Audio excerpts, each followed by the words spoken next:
शहरयार खान साहब, ये जैसी खबरें आ रही हैं, एडवांटेज कांग्रेस लोग मान रहे हैं एबीपी के, चाहे टाइम्स नाउ का सर्वे, हर जगह ये है कि ठीक है आपके एडवांटेज है। लेकिन मैं एक थोड़ा मुश्किल सवाल से आपसे शुरू कर रहा हूं। मेरे जैसे तमाम लोग, और मैं जहां जहां भी गया हूं लोगों से चर्चा की है, ये हिंदू वोट आप लोगों को इतना आवश्यक क्यों हो गया है? क्योंकि कमलनाथ जी का वो एक बागेश्वर के कोई धीरेन्द्र नाम के सज्जन हैं, धीरेन्द्र स्वामी या कौन, उनके साथ जाके और उनके यहाँ आशीर्वाद लेना बाहर, मध्य प्रदेश के बाहर लोगों को बहुत पचा नहीं है, वो अच्छा नहीं लगा है। हो सकता है मध्य प्रदेश में वो वोट की मजबूरी में ऐसा किए हो। तो मैं बात यहीं से शुरू कर रहा हूं कि कांग्रेस की क्या तैयारी है, और बीजेपी के इतने जल्दी अपने विधायक अनाउंस कर देने से आपको क्या लगता है, बीजेपी को तैयारी का ज्यादा मौका मिलेगा, कि बीजेपी आने वाली टूट को रोकने की कोशिश कर रही है, या ये चाह रही है कि जिसको जहां जाना हो वो अभी तय हो जाए? शहरयार साहब, आप ही से मैं बात शुरू कर रहा हूं। आनंद जी, देखिए, भाजपा पार्टी ने कल अपनी जो 39 लोगों की लिस्ट जारी करी है, वो सीटें हैं जो पिछले चुनाव में भी वो हारी है या फिर उससे पहले भी वो हारी। शहरयार साहब, शहरयार जी साहब, थोड़ा जी तेज अगर बोलेंगे तो थोड़ा बेहतर होगा, या तो माइक को पास कर लीजिए, आवाज थोड़ा, माइक अगर कहीं हो तो थोड़ा पास, या थोड़ा तेज बोल दीजिएगा। जी। आनंद जी, मैं ये बताना चाह रहा हूं कि भाजपा की कल जो लिस्ट जारी हुई है, उस लिस्ट को जारी होते ही आप तक भी खबरें पहुंच रही होंगी कि मध्य प्रदेश भाजपा में भगदड़ मचना शुरू हो चुका।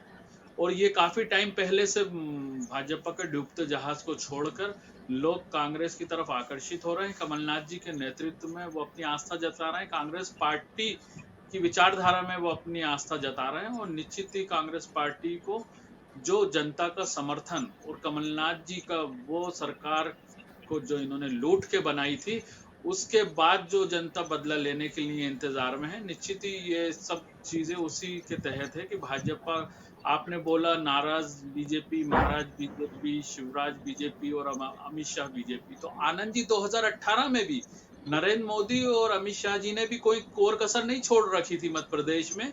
200 पार के नारे दिए थे, बड़े बड़े जुमले गढ़े थे जुमलेबाजों ने, लेकिन मध्य प्रदेश की जनता ने कमलनाथ जी के वो छिंदवाड़ा विकास मॉडल पे अपनी मोहर लगाई थी।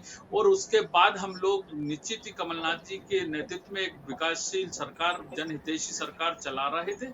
उसी से घबरा के परेशान होकर वो माफियाओं के पैसे थे जो इन्होंने पिछले 15 सालों में, 2018 की बात कर रहा हूं, मध्य प्रदेश में खड़े करे थे कोने कोने में। उन्हीं माफियाओं पे जब कार्रवाई शुरू हुई, उन्हीं माफियाओं के पैसे से इस सरकार को लूटने का काम करा। और निश्चित ही उसमें हमारे एक नेता, जो कि उनका इतिहास रहा है गद्दारी का, उनके परिवार का रहा है गद्दारी का, तो उन्होंने उसमें बड़ा योगदान दिया। लेकिन मध्य प्रदेश हो या देश में, लोकतंत्र में सर्वोपरि होता है जनता जनार्दन। और जनता जनार्दन ने मध्य प्रदेश में कमलनाथ जी के उन 15 महीनों में भी 12.5 महीने का जो काम करने का मौका मिला, लोकसभा आचार संहिता को हटा दें, तो उसमें देखा कि कमलनाथ जी बोलते कम है, करते ज्यादा है, विजनरी है, उनके पास एक विजन है, नीति है, नियत है।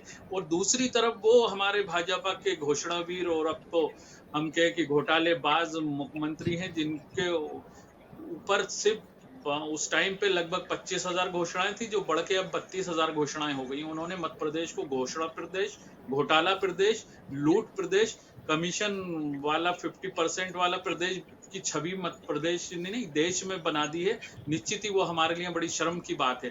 तो मध्य प्रदेश की जनता बड़ी स्वाभिमानी जनता है। वो अपना विकास चाहती थी। वो 15 साल का बड़ा वक्ता होता है, जिसमें कि एक कोई सरकार की नियत तो हो, नीति हो और विजन हो, तो उसमें वो मध्य प्रदेश नहीं, देश के किसी भी कोने में अपना विकास का एक मॉडल दे सकते थे।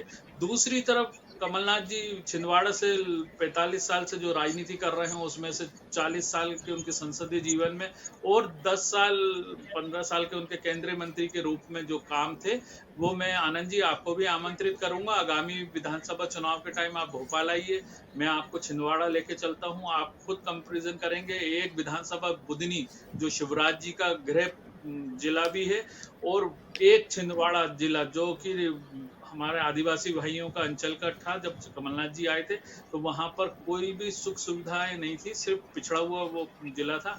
और आज आप देखेंगे कि विश्व के सारे बड़े ब्रांड उस छिंदवाड़ा जिला में है। सारा विकास आपको वहां देखने को मिलेगा, युवाओं के लिए बड़े बड़े संस्थाओं के इंस्टीट्यूशन वहां पर है।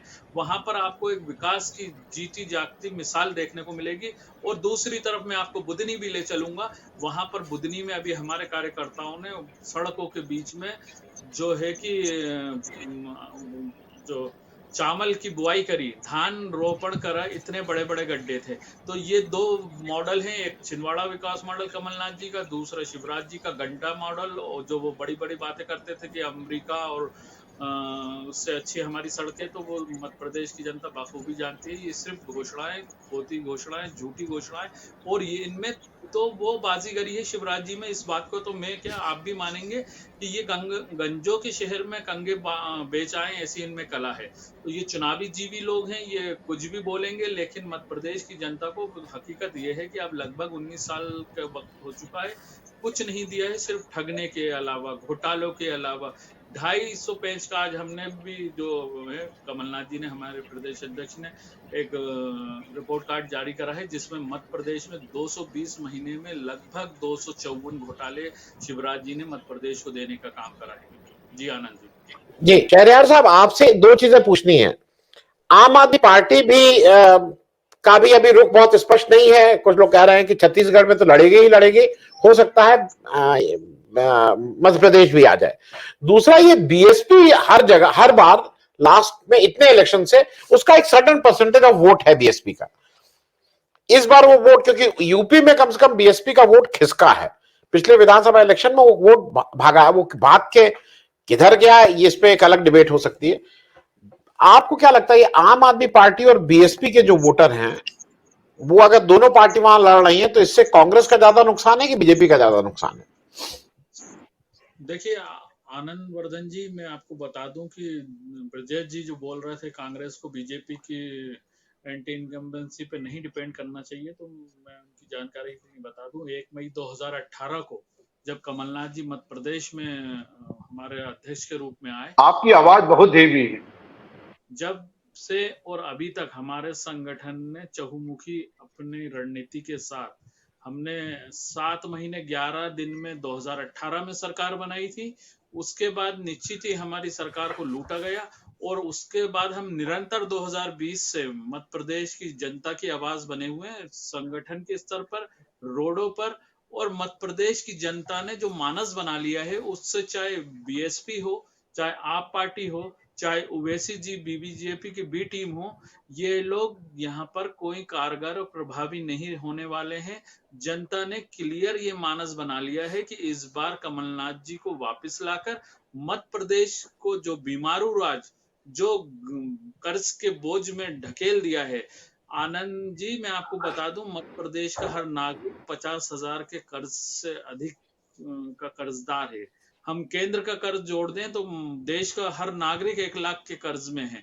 तो ये मध्य प्रदेश की जनता काफी जागरूक है। समाज का हर वर्ग आज रोजगार की दरकार है, उसको ये झूठी रेवड़ियां बांटने का काम मध्य प्रदेश की जनता को नहीं चाहिए। मध्य प्रदेश की जनता, आपने लाडली बहनों का तो सोच लिया, लेकिन उन जीजाओं का क्या होगा जिनको आपने बेरोजगार कर दिया, उनको घर बिठाने का काम कर दिया। मध्य प्रदेश की जनता आत्मसम्मानी जनता है, वो मांग रही है रोजगार। इनके पास ना नीति है ना रोजगार, सिर्फ घी पीकर, ये कर्ज का घी पीकर ये रेवड़ियां बांटने का काम कर रहे हैं, क्योंकि इनको मालूम है कि हमको 2023 में नहीं आना। मध्य प्रदेश को और इतने गर्त में छोड़ दो कि जो कमलनाथ जी की सरकार आए तो उसको कई दुश्वारियों का सामना करना पड़े। लेकिन हमारे पास ये कहने को है, कमलनाथ जी एक खुली सोच वाले इंसान है, दिखाते कम है, करते ज्यादा है। हमने जो 5 घोषणाएं अभी करी हैं, उसमें कमलनाथ जी ने पहले फंड का अरेंजमेंट कहाँ से होगा, हम लोग 500 रुपए में सिलेंडर कहाँ से देंगे, हम लोग 1500 रुपए महिलाओं को कहाँ से देंगे, हम लोग जो ओपीएस की बात है तो उस फंड का कहाँ से अरेंजमेंट होगा, वो सब कुछ उन्होंने होमवर्क करके उसका ब्लूप्रिंट बना के रखा हुआ है। इनकी तरह नहीं कि किसी अधिकारी ने बोला कि साहब ये स्कीम लॉन्च कर दो, इसमें 50% अपने को आ जाएगा, 50% में मार्केटिंग हो जाएगी, ब्रांडिंग हो जाएगी, हमारी वाहवाही हो जाएगी और फिर आगे बढ़ जाएंगे। मध्य जी प्रदेश जनता चाहती है कि हमको कर्ज के दलदल में नहीं, हमको रोजगार दो, हमको एक विकसित प्रदेश बना के दो। तो निश्चित ही मध्य प्रदेश का मानस क्लियर है, चाहे बीएसपी हो, चाहे आप पार्टी हो, चाहे ओवैसी जी हो, इनका यहाँ का ये हिडन एजेंडा नहीं चलेगा। ठीक हम लोग बिल्कुल ठीक है 2020 से ठीक लगातार कमलनाथ जी के नेतृत्व में खून पसीने के साथ मध्य प्रदेश की जनता की लड़ाई लड़ रहे हैं। हमारे कई कार्यकर्ताओं को ये लोग लगातार झूठे केसों में भी बंद कर रहे हैं, लेकिन हम लोग जब गोरों से नहीं डरे थे तो इन भाजपा के चोरों से डरने का ठीक सवाल ही नहीं था। तो ये ठीक क्लियर कट है ब्रजेश जी, हम लोग भाजपा की विरोधी लहर पे नहीं डिपेंड है। हमारा संगठन, और अभी तो हमारा चुनाव आज से शुरू हुआ है, जो भाजपा के खिलाफ हमने 250 जो इनके घोटाले हैं उसको जारी करा है। मध्य प्रदेश की जनता के लिए हम लोग सजग भी हैं, जागरूक भी हैं, और निश्चित ही आप देखेंगे, मैं आपको ब्रजेश जी फिर आनंद वर्धन जी से बोलूंगा कि जब दिसंबर में रिजल्ट आएंगे तो हम लोग फिर से ज्वाइन हो। हमारे बीच राजेश बादल जी भी वरिष्ठ पत्रकार बैठे हैं, और आपके बोस्टन के जो झा साहब थे वो उनको भी लीजिएगा। मेरी बात एक एक सत्य बात होगी, क्योंकि मैं वो शख्स जी हूँ, जब 2018 में सरकार आनी थी तो मैं ही वो शख्स था जो 2 दिन पहले मध्य प्रदेश में कमलनाथ जी की सरकार और कमलनाथ जी मुख्यमंत्री, अभी मैंने 26 जून को देश के सारे नेशनल मीडिया ने उसको लगातार चलाया कि जो 50% का भ्रष्टाचार मॉडल था उसको डिस्क्लोज करने वाला पहला शख्स मैं था। उसमें अब जी हमारे कुछ ठेकेदार, कुछ और समाज के जागरूक लोग आगे आके हिस्सेदारी कर रहे हैं। हम लोग वैसे ही नहीं बोलते। जो कर्नाटक में 40% था वो वहां का सत्य था, वहां के भी एक ठेकेदार ने उसको कटु सत्य को लाया, 80 साल के उस बुजुर्ग पे भी केस किया गया। अब वो ठेकेदारों को ये मध्य प्रदेश में भी डराने का काम कर रहे हैं। अभी पिछली जो पत्र आया था उसमें कहा कि ये तो उस पत्र पे ही नहीं है। अब जो पत्र जारी हुआ है रीवा के पीयूष जी का, तो उसमें उनका नंबर भी है, उनका एड्रेस भी है। क्यों कल से अभी तक उस पर इन्होंने मुंह में दही जम गया, शिवराज जी क्यों नहीं बोल रहे? ये लोग बौखला गए हैं। और जो आपने शुरू में हिंदुत्व की बात करी थी कमलनाथ जी पे, तो देखिए आनंद वर्धन जी, हिंदुत्व ये हो या कोई भी धर्म हो, ये हमारा निजता का मामला है। इसको हम लोग को कोई दिखाने की जरूरत नहीं है कि हम जनेऊ पहन के जनेऊ दिखाएं या मंदिर में जाके दिखाएं। ये हम लोग शुरू से जो हिंदुस्तान में है, अगर वो हिंदू परिवार में है तो वो हिंदू मजहब को मानेगा, जो मुसलमान परिवार में है वो मुसलमान को। हम लोग धर्मों को बेचते नहीं थे। ये लोग लगभग 1990 से धर्म को बेच रहे थे। रामलला टेंट में थे और इनके 5 स्टार 7 स्टार ऑफिसेज रातों रात खड़े हो रहे थे। क्या बात ऐसी नहीं थी कि इन्होंने बहुसंख्यकों को लूटने का काम करा?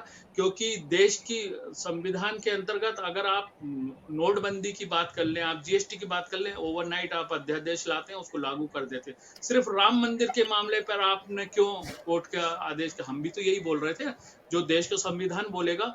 मैं अल्पसंख्यक परिवार से आता हूं, मैंने तो कई डिबेटों में भोपाल में भी बोला, और आरएसएस के लोग भी थे और बीजेपी के भी थे कि कोर्ट का फैसला आन दीजिए, पहली ईंट लगाने अयोध्या में चलूंगा। लेकिन इनको ना रामलला से मतलब है, ना हनुमान जी से मतलब है। इनको तो वोट की फसल काटने के लिए ठीक तात्कालिक ये हिंदू एजेंडे को लाते हैं, पोलराइज करते हैं। लेकिन मध्य प्रदेश की जनता को मैं सलाम करूंगा कि वो इनके इन हिडन एजेंडों में नहीं आने वाली। वो जानती है कि कमलनाथ जी या दिग्विजय सिंह उतने ही बड़े सनातनी हैं जितने के ये अपने को बताते हैं, लेकिन ये पाखंडी हैं। दिग्विजय सिंह के घर में 300 साल से अखंड ज्योत जल रही है। भाजपा के किस नेता के घर में इतनी पुरानी अखंड ज्योत जल रही होगी? तो ये ना दिग्विजय सिंह बताते हैं, ना कमलनाथ जी ने 101 फुट का जो हनुमान जी की मूर्ति का स्थापना कराई सिमरिया छिंदवाड़ा में, वो इससे पहले किसी ने नहीं बताया। लेकिन जब ये कर्नाटक में मुद्दा आया तो मध्य प्रदेश की मीडिया ने भी उसको दिखाया। मैं गवाह जी हूँ,